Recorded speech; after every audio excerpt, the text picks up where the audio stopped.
사기를 갖다가 같이 범행을 한 공동정범에 해당할 수가 있습니다.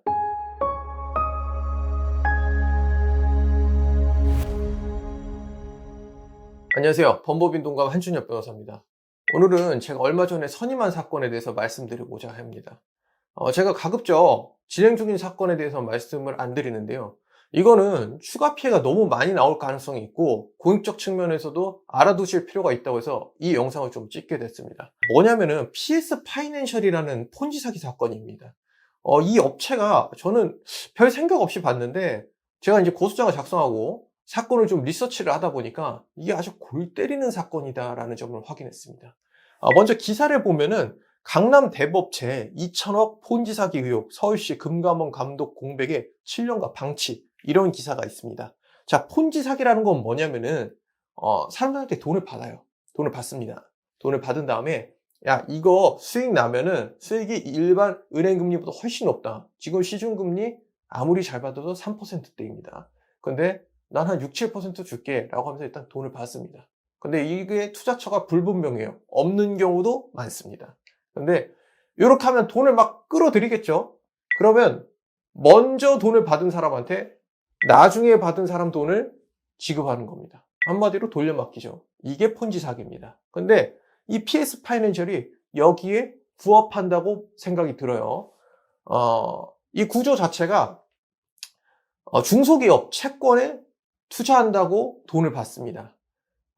또 한 가지 광고하는 거는 건설회사들이 연말에 법정 적립금을 준비를 해야 되는데 그 목돈이 필요합니다. 근데 그 목돈을 갖다가 이 PS 파이낸셜이 돈을 빌려주면서 높은 금리로 돈을 단기 대출을 하고 이거에 대한 수익을 투자자랑 그리고 PS 파이낸셜 이렇게 절반씩 나눈다는 이런 구조로 돈을 끌어들이더라고요. 근데 이런 거 특징 자체가 처음에는 소액을 일단 투자를 권유하게 합니다. 뭐 한 200만 원이나 300만 원이나 이렇게 투자를 하게 하고 그리고 이자를 뭐 거의 한 20%나 뭐 한 10% 정도 줍니다. 그러면 뭐 한두 달 갖다가 예치시키는데 상환되는 금액이 220, 뭐 240 이렇게 돈을 줍니다. 그러면 이걸 몇 번 반복을 하면 돈을 투자하는 사람들은 이 PS 파이낸셜이라는 걸 신뢰할 수밖에 없습니다. 이거 돈이 제대로 나오네? 그러면 돈을 더 넣어볼까 하면서 이게 결과적으로 억 단위가 넘어갑니다. 그러면서 하는 말이 야, 이거를 돈을 바로 받아가는 것보다 재예치를 해라. 재예치를 하면 우리가 가령 가상금리를 한 2%에서 3% 정도 더 쳐주겠다라고 이렇게 기망행위를 합니다.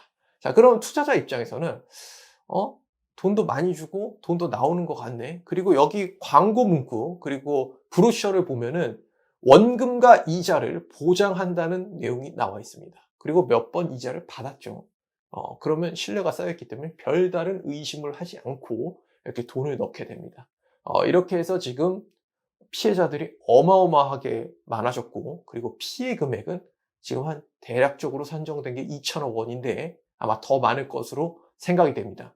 자, 그러면은 이렇게 피해자 입장에서 이거는 비단 PS 파이낸셜의 피해자뿐만 아니라 다른 피해자들은 어떻게 대비를 하셔야 되는지를 좀 말씀드리겠습니다. 자, 첫 번째 가장 중요한 건 형사고소입니다. 형사고소를 빠르게 진행하는 편이 좋습니다. 지금 제가 알아보니까 이게 지금 강남경찰서에서 일괄적으로 수사를 하는 것 같더라고요. 그러면은 지금 주로 수사를 수행하는 기관이 강남경찰서이기 때문에 강남경찰서에 고소장을 접수하는 게 좋고 가급적 이런 사기 사건은 변호사를 선임해서 진행하시는 편이 좋습니다. 그런데 내가 변호사를 선임할 여력이 안 된다. 난 지금 돈이 하나도 없다라고 하면은 일단 고소장을 뭐 인터넷에서 보시고 작성을 일단 해 가세요. 작성을 하시는데 중요한 거는 내가 언제 어디서 얼마를 편취당했는지 이게 중요합니다. 자, 그러면은 어떤 걸 봐야 되겠습니까? 이런 설계사들이라고 있어요. 이 PS 파이낸셜 소속 설계사들이 이런 상품을 판매합니다. 이런 설계사나 아니면 뭐 대표랑 직접 연락을 하셨을 수도 있겠죠. 그럼 이 사람들과 연락한 카카오톡이라든지 아니면 통화 녹음 이런 것들을 잘 수집을 하셔가지고 증거로 첨부를 하세요. 그리고 계좌 내역을 좀 정리를 하셔야 됩니다. 일단 요거는 은행에 가셔가지고 이 PS 파이낸셜과 주고받은 거래 내역만 뽑아달라고 하면은 뽑아줍니다. 그럼 이 금액을 좀 계산을 해보세요. 간혹 가다가 어떤 경우가 있냐면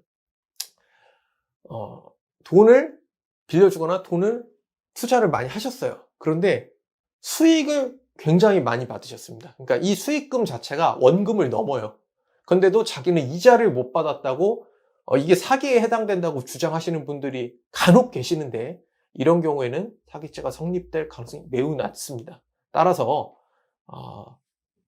은행에 가셔가지고 거래 내역을 반드시 뽑아 보신 다음에 플러스 마이너스를 해보셔라. 그리고 내가 손해가 훨씬 크다 라고 하면은 사기죄 성립 가능성이 높아집니다. 자, 그럼 이렇게 증거를 잘 첨부하셔서 일단 고소장을 넣으시고요. 자, 그럼 고소를 누구를 해야 되냐? 이게 또 문제가 됩니다. 자, 먼저 이 피스 파이낸셜의 대표자. 당연히 대표자는 당연히 고소를 해야 되겠죠. 피고소인이 됩니다. 그리고 제가 추천하는 방법은 이 설계사들도 가급적 고소 상대방으로 넣으셔야 된다는 겁니다. 왜냐하면 이 설계사들도 경우에 따라서는 다 그런 건 아닙니다.